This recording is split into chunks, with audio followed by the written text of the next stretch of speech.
정부가 코로나19 자가격리자의 이탈을 막기 위해 위치를 확인하기 위한 전자팔찌를 도입하는 걸 유력하게 검토하는 것으로 알려졌습니다. 범죄자가 아닌 일반인에게 전자팔찌를 착용하도록 하는 건 전례가 없는 일이라 도입될 경우 논란이 적지 않을 전망입니다. 국내외 코로나19 확산 소식 취재기자와 이야기 나눠보겠습니다. 박규준 기자 나와 있습니다. 박 기자, 우선 전자팔찌 착용이 정부 차원에서 진지하게 논의되고 있는 건가요? 네, 맞습니다. 이 정부가 유력하게 검토하고 있는 것으로 알려졌는데요. 이 정세균 국무총리는 오늘 이 비공개 관계장관 회의를 열고요. 이 자가격리자에게 전자팔찌를 부착하는 안을 진지하게 논의할 것으로 보입니다.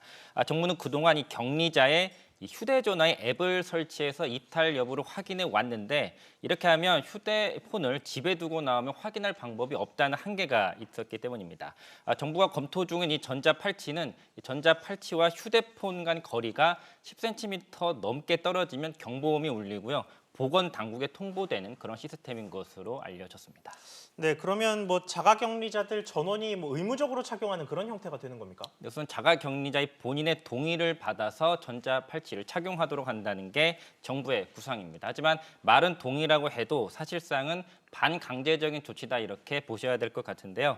해외 입국자의 경우에 만약 이 부착에 동의하지 않게 되면 아예 입국을 거부하는 것도 정부가 검토하고 있기 때문입니다. 정부는 본인 동의만 구한다면 법적인 문제는 없는 것으로 정부는 파악하고 있습니다.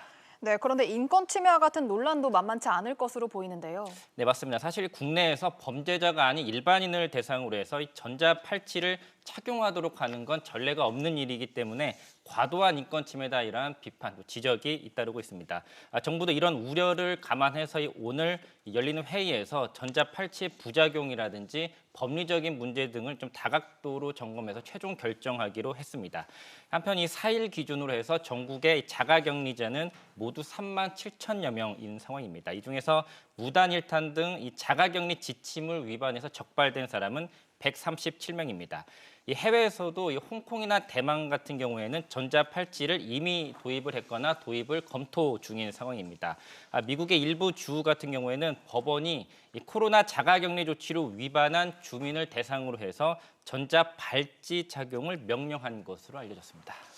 네, 그렇군요. 이어서 국내외 코로나19 확진 상황도 좀 알아보죠. 네, 우선 국내의 경우에는 어제 0시 기준으로 신규 확진자가 전날보다 47명 증가되는데 신규 확진자가 이처럼 50명 이하로 떨어진 건 2월 20일 이후 46일 만에 처음 있는 일입니다.